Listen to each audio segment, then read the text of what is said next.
Beginning.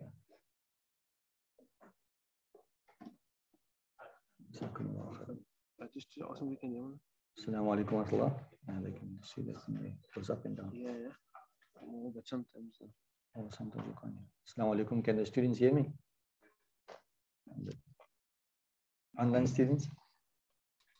Assalamu alaikum. Yes, we can. Shukran. Okay, shukran. Bismillah ar-Rahman ar-Rahim. Alhamdulillah Rabbil Alameen.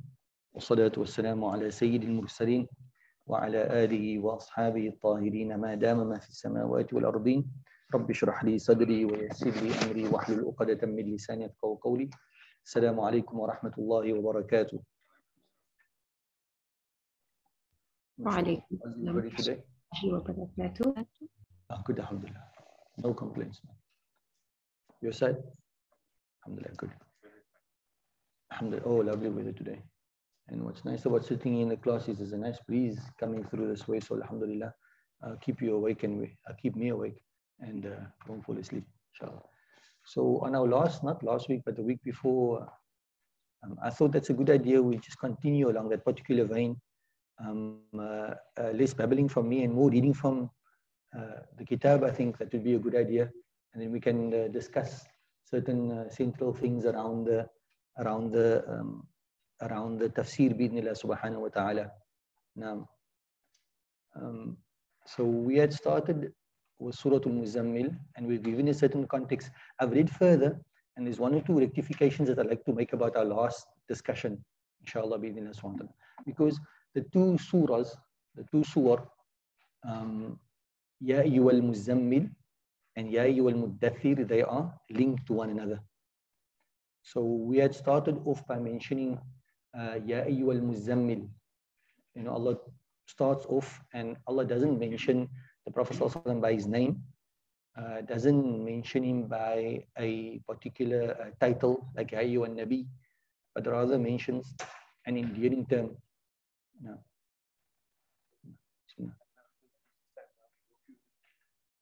No, anything you pitch up there or I pitch up there by you. No worries. No worries. So we had spoken about you can call somebody by his first name, and that's the default.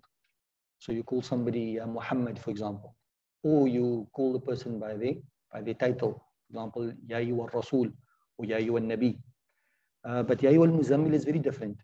Ya ayyuhal Muzammil is by a if you wanted to name then quality. Here it's more like an endearing term. I don't know what term they give here. Okay, so let's call it a quality.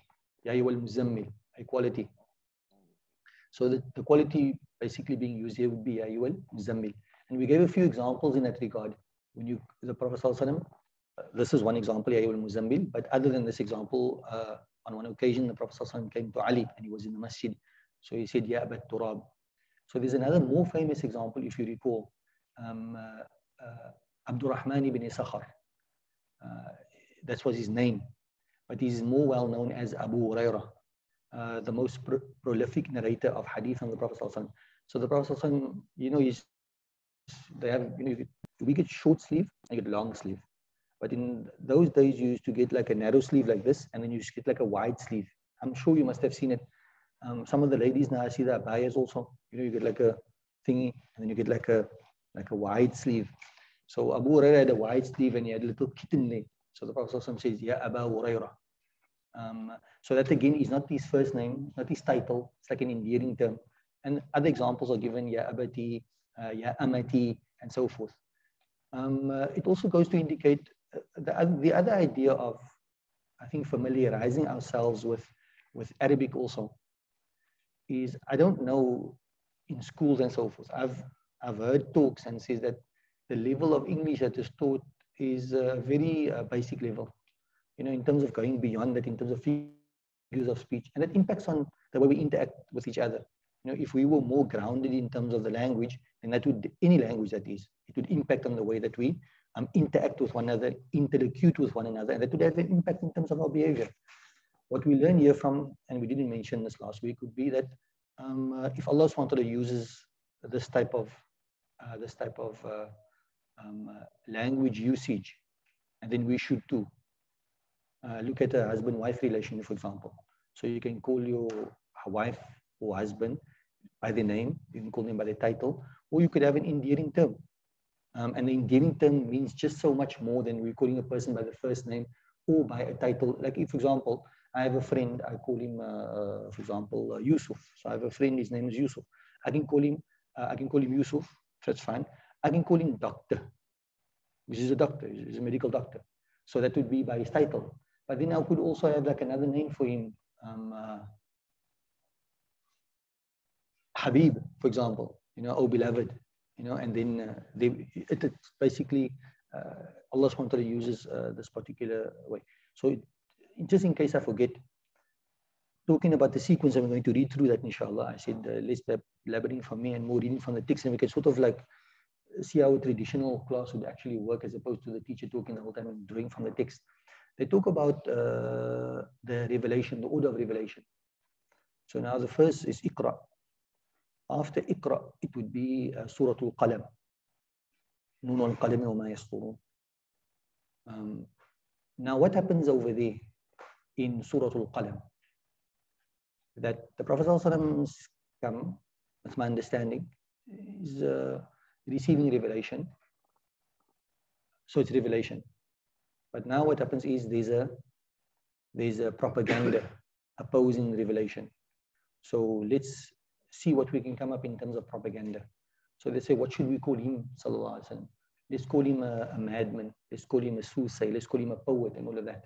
So now what happens is, that is and according to one narration, because of this, the Prophet sallallahu alaihi wasallam, like a human being, he's affected thereby. So he seeks solace in doing what? In wrapping himself up. Ya ayyuhal Muzammil. That's according to one narration. We gave a secondary reason earlier on. We're going to read through that again. So then what does Allah subhanahu wa ta'ala do? They're calling you Majnoon, they're calling you Sahir, they're calling you Kahin, they're calling you Kadhab, whatever the case may be. The Prophet sallallahu alaihi wasallam, Allah subhanahu wa ta'ala responds by saying, Ya ayyuhal Muzammil, Ya ayyuhal Muddathir. So we see that, how if you ever wanted and looked into maybe Quran psychology, this would be a form of psychology. Somebody, it works like that. Human beings work like that. You do something bad to somebody. How do you make amends? By doing something good to the person. You spoke bad about the person, speak good about the person, and like that. Wallahu a'lam. So so now you maybe call somebody by a bad name. So now what do? You make up for it by calling the person by a good name. So that is another one of the lessons that we learn just simply from Ya ayyuhal Muzammil. And so that's a little bit more added detail in terms of what we did last week. And then also a bit of a recap in terms of what we had been discussing. So I'm going to go on now, inshallah. It says, so I'm going to be reading from here. وَالْمُزَّمِّلْ اسْمُ فَاعِلٍ مِنْ تَزَمَّلَ إذا تلفف بثوبه كالمقرور أو مريد النوم وهو مثل التدثر في مآل المعنى وإن كان بينهم اختلاف في أصل الاشتقاق فالتزمل مشتق من معنى التلفف والتدثر مشتق من معنى اتخاذ التفاؤل. It's a very interesting thing which they're mentioning over here. يا أيها المزمل. Okay, so I don't know how much you guys actually enjoy this, but I find it very enjoyable. But I find it also difficult, to be honest with you. Because we are wanting to read Quran and then we want to get into the meanings of Quran. But you need to be conscious of those meanings when you're reading Quran is a bit difficult. I find that. So it's almost like you got to like slow down considerably, But it also helps you to understand, sometimes we hear the story of a companion or a companion generally, that one verse and they would repeat it all of the time. You with me? So I think it requires a bit of reorientation for us. So the idea of getting into the meanings would be that when we read with a bit of a deeper meaning. So we're going deeper. It's about the quality as opposed to the quantity to a large degree. So we're reading Ya ayyuhal Muzammil. So because of our background in terms of Arabic, you're able to appreciate these things. So Muzammil, if you look at Muzammil, right, as a word, Ya ayyuhal Muzammil. So the word, would it be ism, fa'l or harf? You can say it's ism. Why? Because alif lam at the beginning. Ya ayyuhal muzammil. Okay. Then in your introduction to let's say verbs. Let's say, for argument's sake, there's a difference of opinion amongst the scholars. What is the I call it asl in Arabic? What is the basis? Is the basis a verb from which nouns are drawn from? What would the proper word be? Derived from? Are verbs the basis from which nouns are derived from, or is it the opposite way around? That the base is nouns and you create your verbs from the nouns. So let's go with the view that verbs are the basis. So then the word muzammil, I was calling it doesn't come from fi'al thulathi mujarrad, from zamala, like 3-letter. What's happening is we're going to add more letters to it. So it becomes thulathi. It's originally 3, but mazid fi, you add letters to it. Now, like in English, I think we spoke about this the last time we met. In English, sometimes when you add a prefix to a word, you add intensity to the word. That's the reason. Now, that's like a default in terms of Arabic. When you add letters to a word, it increases the intensity of the word. It's the same meaning, but more intense. Now, look, you must know this, otherwise, you're just going to say Ya Muzammil. So it's not it's not just the root letters. There are extra letters. So when you add extra letters, it increases the intensity. Okay. So comment on the chat. No worries. How do you see this on the chat? Oh yeah. Okay. Speak louder. Okay. No problem. Can you hear now? Oh, is it fine? It's fine on my side. Omar, I mean, that's a gentleman who I think he wrote the dictionary. No. Bismillah. So everybody with me on that one? So now, the word, according to the text, it says it comes from tazammala. Tazammala. Now, so now you would say it's mutazammil, but now it becomes muzammil. This happens in Arabic also. Because to say mutazammil, it can be difficult, and now you just say muzammil. But the important point for us is not zamala, it's tazammala. You with me on the whichever scale it is, tafa'ala. I think it's the 5th one, right? So zamala is you like have a, but tazammala. What does tazammala mean? What does tazammala mean? Zammal means to be in a cloth. But tazammala, when we translate it, we say wrapped in a cloth. So wrapped in a shawl. So when you take a shawl, you have like a small one, you just throw it once around you. That's maybe zamala. But now when you like wrapped around it, like it's a long like shawl, and you wrap it like once, twice, or thrice around you, then the equivalent is talaffuf. It's like it's like sorry for this example, it's like a roti. You put a chicken and then you wrap it up. Now it's not just one turn, man. It's like a few turns. So if you have a side view of the roti, how does it look? And the chicken in there. So the chicken is like tazammala.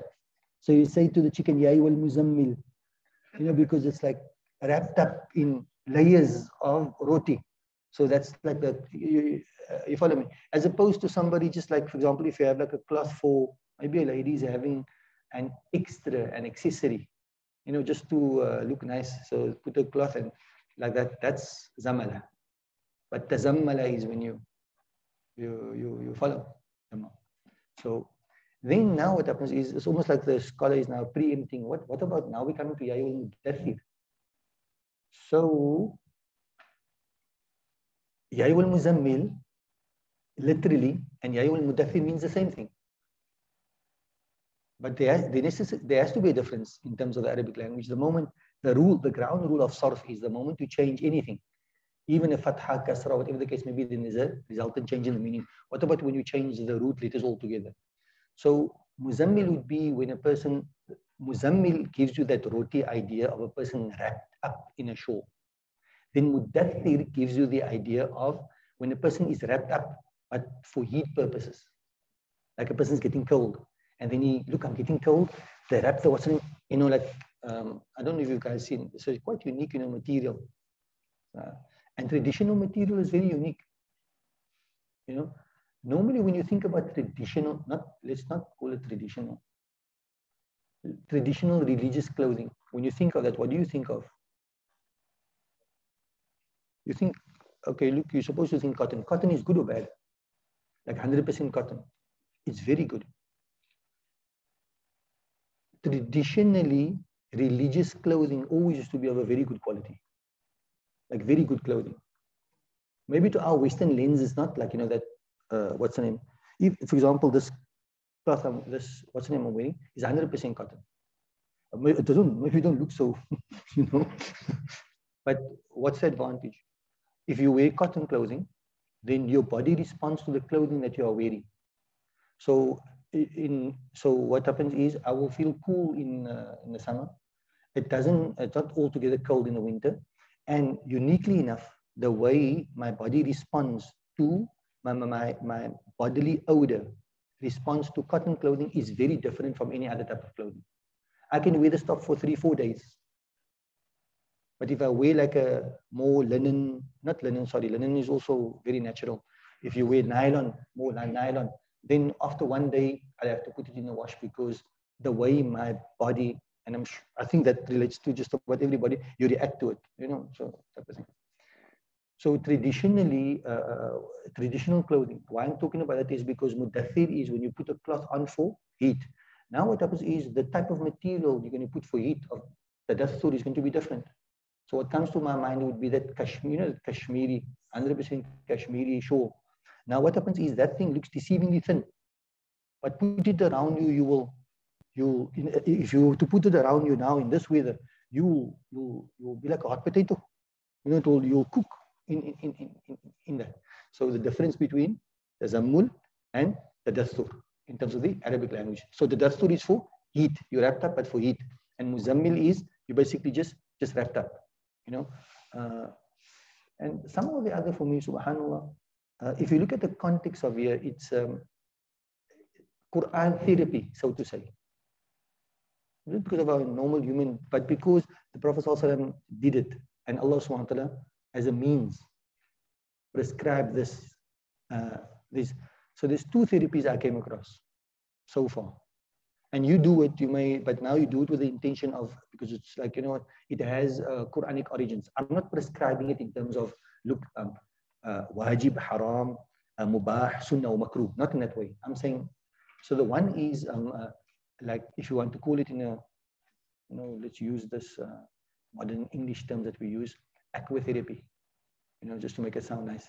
It just means you take a bath, But no, you get complex ways of aquatherapy in terms of the way it's developed into science. But at the eve of Badr, what happened? At the eve of Badr, 313 fighting 1,000 strong. What did Allah subhanahu wa ta'ala say? وَيُنَزِّلُ عَلَيْكُم مِّنَ السَّمَاءِ مَاءً لِيُطَهِّرَكُم بِهِ. Allah subhanahu wa ta'ala sent down rains. And what was the purpose of the rains? لِيُطَهِّرَكُم بِهِ, that He may purify you thereby. So they had like a shower, outside shower basically.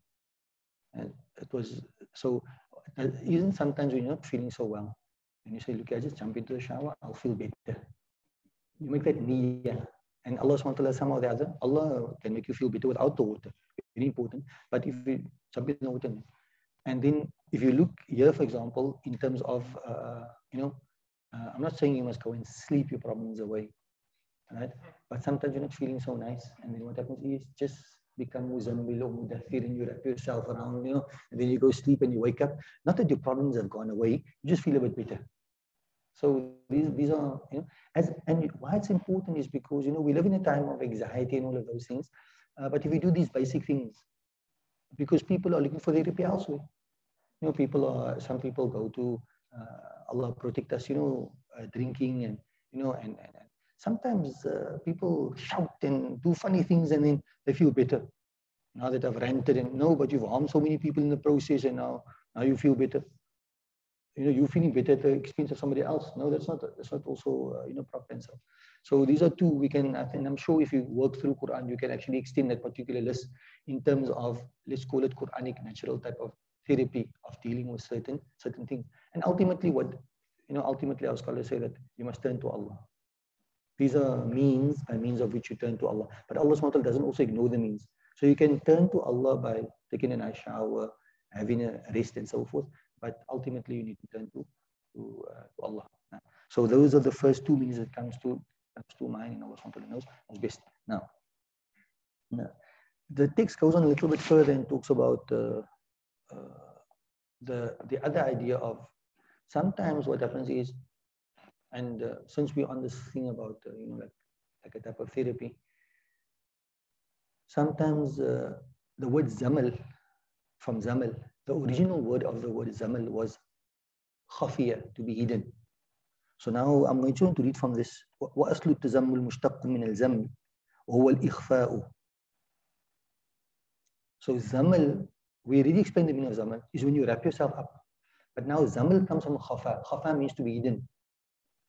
So now when you wrap yourself up to such an extent that nobody knows who's rolled up in this roti. Nobody knows. You in the shawl, nobody knows. And that's also sometimes very good and important. What do they say? Space in the togetherness. I need to be like completely alone, almost like. And this is sometimes healthy. We are social beings by our very nature, that we interact. But sometimes you have to have space in the togetherness. Like if you too much in somebody's face, so to say, maaf to use these terms, but then it's just naturally you can be Rabia al-Adawiyah, like the most pious lady on the face of the earth, and you can be Hassan al-Basri. But now all the time together, it's just not healthy. You know what I'm saying? So sometimes it's just look here. That's why it's also very important, particularly in today's modern time, that you must particularly, I don't know how I must say this, forgive me, ma'am. Ladies, you must allow your husband, like, he wants to go run. Let him run. Because it's good, it's healthy. He's come back now and then he's again, mashallah. Alles is achter mekaar. But now you just, you want to go, you just want to go run when you want to go run. What about me? All of us, we lose like sort of. So just to create the space and the togetherness is also very important. And that's what zamal also means. Khafa, to be like completely hidden and so forth. And a Muslim generally his life is in balance because he's with his wife, let's say all day, but 5 times a day he must break away. So there's always that space in the togetherness from a religious perspective as well. Now, the next point we're going to move on would be وهذا التزمل الذي أشارت إليه الآية قال الزهري وجمهور المفسرين إنه التزمل الذي جرى في قول زملوني. And we spoke about this before, that Prophet ﷺ, he came from the cave of Hira. And he had this experience of receiving the first revelation. And then he said to his wife, Zammiluni. And last week we spoke about this very important, relationship between husband and wife, and how the one provides support to the other one. And it's something which the Prophet ﷺ would treasure for his entire life. So what happened was, the Prophet ﷺ, he had the wife in the form of Khadija. Khadija radiallahu anhu was, very supportive to the Prophet ﷺ. And then he in turn, it was always a reciprocated man, the one to the other one. So even after her death, then the Prophet ﷺ used to always remember her. He used to slaughter like a goat, for example, and then Khadija wasn't around, but her friends were still around, and she would send like a sadaqah. This is called like a husnul wafa. When wafa means to fulfill. Somebody does something for you, but then you reciprocate. But then, even after she was, and you always remember, so the most beloved to him was Khadija, radiallahu anha. And the famous story of Aisha, radiallahu anha, contesting and arguing, that she's, in a very like euphemistic, beautiful way, that she was a virgin, Khadija was a non-virgin, but nobody could have did what Khadija did at the time when she did what she did. So the Prophet always used to treasure that in terms of the support, in terms of believing him, in terms of supporting him. So that story goes here now.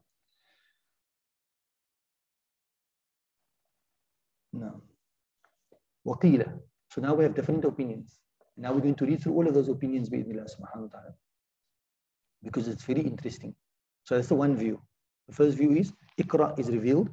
The Prophet comes down and he says Zammiluni. Let's read through the second one now, inshallah. وما في حديث جابر لما اجتمعت قريش في دار الندوة فقالوا. I alluded to this earlier on.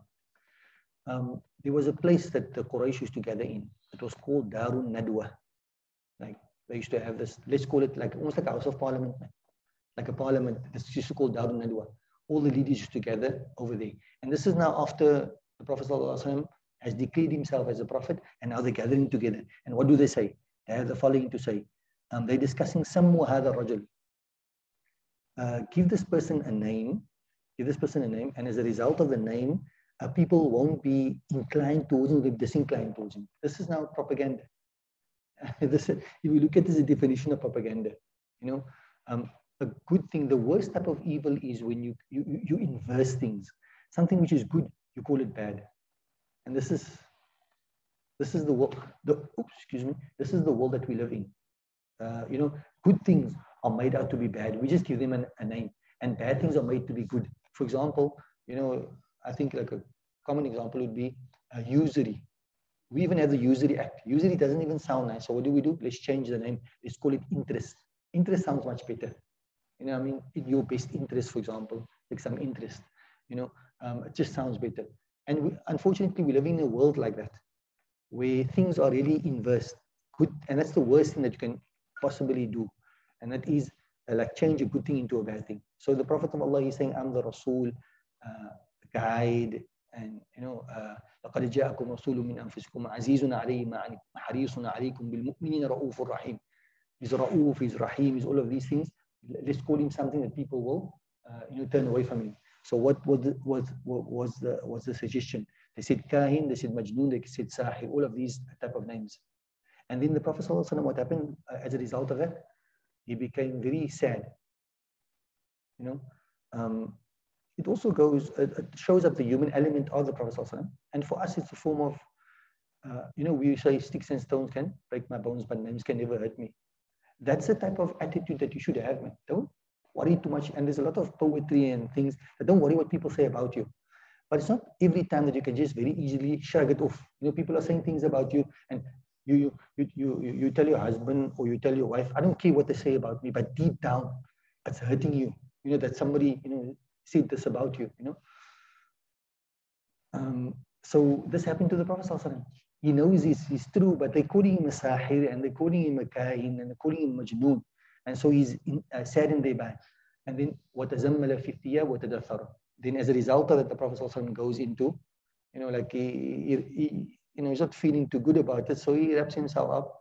And in terms of Muzammil, in terms of Mudaththir. That's the second, according to some, the second cause of the revelation. So the first cause would be, he comes in the cave of Hira. It's a unique experience, and he needs to be consoled. He's fragmented psychologically because of it. He needs to be, sort of like comforted and drawn together. Yeah. So I think another interesting thing about therapy, if you look from a Quranic perspective, if I take the first one, you have this psychological experience, man, and you fragmented as a result. So what do? Concretely, you wrap yourself up in something with the idea that internally, abstractly, you're going to be gathered. So like external therapy must somehow tie into the internal therapy. You follow? Now that's onto the nose. That's best. Now, tamam. Now what happens is, up until what we've done to this point, we've looked at the word of Ya ayyuhal Muzammil. We've looked at the word Muzammil, which is the default approach to Quran. What is the default approach? Not only to Quran, but to revelatory text, not revelatory, text that has been revealed text in general. What is the default? Do you take it literally, or do you look for a figurative meaning? What did you, like, for example, I'm speaking to you, right? Do you take my words literally, or you take it figuratively? The default is you take it literally. Like if I were to say, for example, close the door, but let's say I'm referring to the door of your imagination. Look, your imagination is running away with you. You will stand up and say, this one or that one. Like door is the literal door. That's basically, unless like, I say to somebody, like you're a donkey. So automatically, you're not going to go to the literal meaning, because the literal meaning cannot apply, and therefore you jump to almost like instinctively you jump to the figurative meaning. Our text, our Quran it's a literal text, and it must be taken literally. And the Prophet when he said something, when Allah says something, unless you can have a proof that takes it away from its literal meaning, the literal meaning is going to stand. It's an important principle, and I think I've mentioned this before in some of our classes. For example, Dajjal, the Prophet prescribed that. Dajjal is going to be a real creation, one-eyed creation. It's not the TV. The TV is bad. I mean, like if you look at, what do you call it now? What do they call that TV now? Television, but you know when you ever watch TV and you can't choose what you're watching, and you just switch on the telly and what is there you must watch. There's in as far as that type of television is concerned, our scholars almost like agree that's not good. It's a different thing when you can choose what you're going to watch, because you can choose between a good program and a not good program. It's very different from like switching on the telly and whatever's on the telly you must watch, because then you can't determine what you're going to watch, and it's problematic. So that's not the Dajjal. Yes, it's bad, but it's not the Dajjal, because the Dajjal, the Prophet was very clear and we take his words very literally in that regard. So here, when you say Ya ayyuhal Muzammil, what comes to your mind? The meanings that we have now unpacked of some of the wrapped in a shawl. But you could, if you wanted to, look beyond the literal meaning and say, look at the figurative meaning, Ya ayyuhal Muzammil.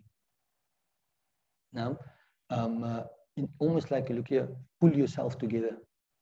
Now, when do you pull yourself together? When you need to do something. For example, when you need to wash the dishes. Now you don't, you know, it's stacked up so high. What do you say? Let me pull myself together and let me just do this. You know, and then you go ahead and you do it. So that's not like, so, you know, I can say to you, Ya ayyuhal Muzammila. What I mean thereby is, look here, pull yourself together. Like, don't now go put on a shawl, what do they call it now? Pashmina, is it? What's the like the Kwai one, man? That you have like, it's like a Persian type of thing. It's like an accessory that ladies have. But Pashmina is you can put it on the bed also, no? Can't you? No. Like a throw. No, but you can also like wrap it around your shoulders as well. You don't know. There's a name for it.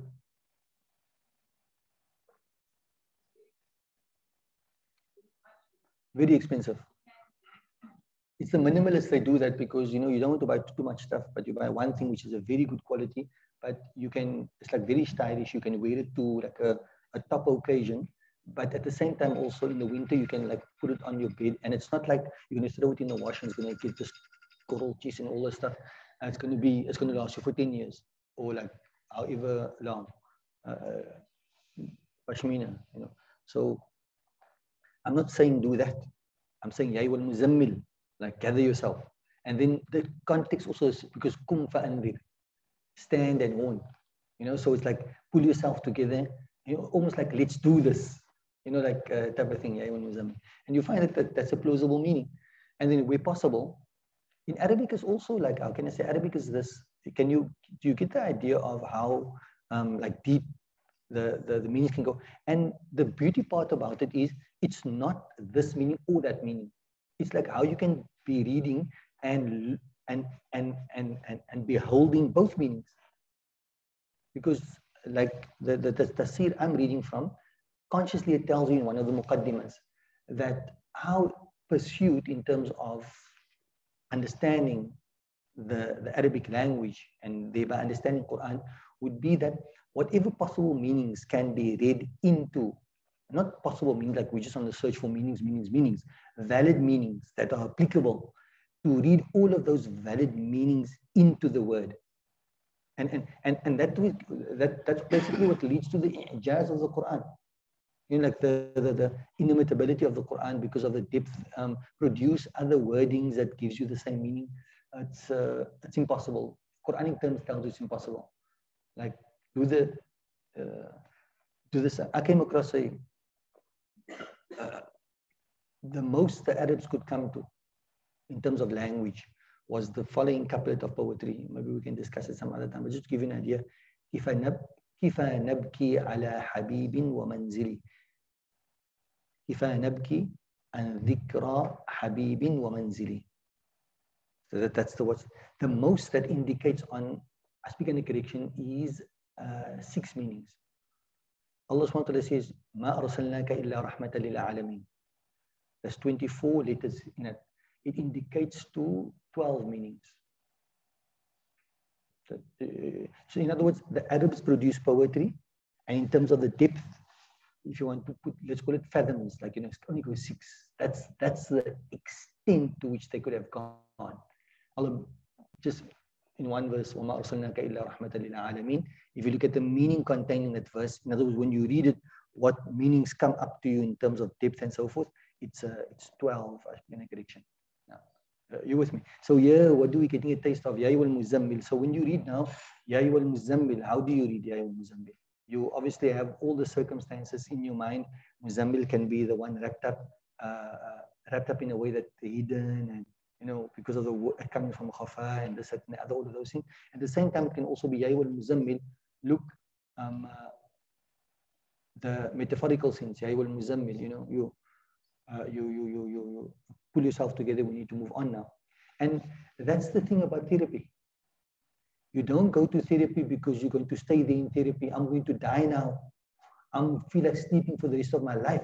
I'm not going to wake up. I'm not going to come out of the room. I'm not going to, no, Buddha. Ya ayyuhal muzammil, qum fa'anzir. You take one step backwards to take 2 steps forward. You don't go there, and then all of us must feel Jama for you. Because, that's not, yes, we must feel Jama for you and must empathize with you and everything, but you can't also, they say, the old people used to say this, and the psychology, how do they say, Afrikaans is not a good man. Afrikaans is very bad. But now what happens is, they say, you can't, I'm doing a translation now, you can't allow yourself to fall behind like that. Sulat akhtakhani. Now a lady says, no, but I'm looking after the kids and look at my husband, everything, but you look like you need to be looked after. No, you can't do that. You have to look after yourself in order to look after others. It's consciously that you don't allow yourself to, and if you take your foot off the pedal or the brakes, then you're going to go down. That's the way the world is. So the reality is you must keep your foot on the pedal. You can't let yourself, yes, there are perhaps even justifiable reasons that, that you can justify yourself in feeling like I don't care and I just throw, like I'm throwing the towel in. Yes, Allah put you in a test, in difficulty, but you must withstand that, and you grow stronger like that. So Ya ayyuhal muzammil, pull yourself together. Kum fa'andir. Qumil layla illa qalila. Ya ayyuhal mudaththir, kum fa'andir. So either of the 2 verses, Ya ayyuhal muzammil, qumil layla. Pull yourself together, because look, we need to do something. So if you look at kum fa'andir, there's work there. Jazakallah khair. But if you look now in where we are, Ya ayyuhal muzammil, qumil layla. Allah is giving you now another thing. Yes, you can wrap yourself together, but if you want support and you want to really overcome your challenges, then where does it lie? Qumil layla illa qalila. Stand up in the early hours of the morning, and then Allah subhanahu wa ta'ala will ease in all your fears. And that's like a tried and tested methodology, and Allah subhanahu wa ta'ala knows best. So that was the last one there. وَمَحَلُّ مَا عَلَى أَنَّ التَّزَمُّلُ حَقِيقَةً وَقَالَ إِكْرِمَةُ مَعْنَاهُ زُمِّلْتَ هَذَا الْأَمْرُ فَقُمْ بِهِ. You have been given this matter, so stand and fulfill it. يُرِيدُ أمر النبوة فيكون قول الليل إلا قليلا مع قول إن لك في النهار سبحا طويلا تحريضا على استفراغ جهدي في القيام بأمر التبليغ في جميع الأزمان من ليل ونهار. So basically it's an encouragement that Prophet sallallahu alaihi wasallam knows you've been given this task, so stand with this task and fulfill it. And the meanings that we have given as well, I think those are valid meanings. Wallahu subhanahu wa ta'ala a'lam. So we're now on to 11:13. Let's see what else we have here.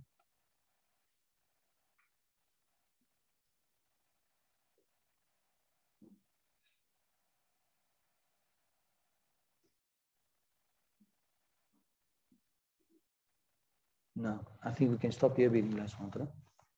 Ya ayyuhal muzammil, when we come together again, inshallah, we'll do Qumil layla illa qalila, and we'll unpack that out a bit, inshallah, along the same tartib. I think I kind of enjoy reading through the text and as opposed to just babbling on. Jazakumullahu khairan. Assalamu alaikum wa rahmatullahi wa barakatuh. Sheikh, the one word that you're looking for, that you use as a way and something to lie on is kambal. Kambal. It's an Urdu Persian word, kambal. Kambal. Oh, Jazakallah khair. So you get to the Pashmina thing that is always saying that the kambal you can lay on and you want to purpose. Barakallah fikum. Jazakumullah khair.